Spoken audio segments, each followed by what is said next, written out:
All right, so really briefly, we're not going to do this math in this class because it is very difficult to perform. But what we basically just did in the previous two videos was we took some functions of f of t, right? We took a unit step function.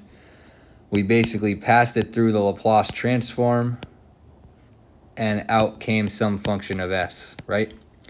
Well, we can also pass that function of s into something called the inverse Laplace transform and get back to our original function of t. And that's what this function here is. So we take our function of s, we do the inverse Laplace transform. You can see that the Laplace transform was this capital cursive L here. The Laplace inverse operator is Laplace to the -1. And if we pass in our function of s, we can find our original function of time by going backwards. And basically, this is way too difficult of math to do for this level. You have to do the integral in the s domain from alpha minus j infinity to alpha plus j infinity. Not fun. Instead, we're going to use something that I've already talked about called the transform tables, but I just wanted to touch on this really briefly. So of course, if you have your function f of s, you take that function f of s, multiply it by e to the st, and integrate from sigma minus j infinity to sigma plus j infinity with respect to time. I actually think this is supposed to be with respect to s. I might have an error here. Yeah, that's wrong. This is supposed to be with respect to s. So it should read alpha minus or sigma minus j infinity to sigma plus j infinity of f of s multiplied by e to the st ds. Okay, so sorry about that error.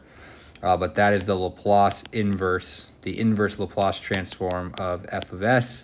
And if you compute that, you will obviously plug in these values for s, and so you'll end up with a function f of t. So this is how you basically go backwards. Again, this is not ideal because the math is very difficult. Similarly to the regular Laplace transform, but the Laplace transform is a little bit more manageable because it's a time integral. This is a integral in the s domain. So what we're not going to do is this kind of math. What we are going to do is we're going to use transform tables, which I've kind of already talked about. So of course we're going to have some functions of t that we commonly would see. We're going to have some functions of s that correspond to those functions of t, and we're basically just going to use the table to find those functions. So if we had, let's say I had u of t here, we already know now that that's going to be 1 over s. We have cosine of omega t here. We already know that's going to be, what do we get, s over s squared plus omega squared or something like that.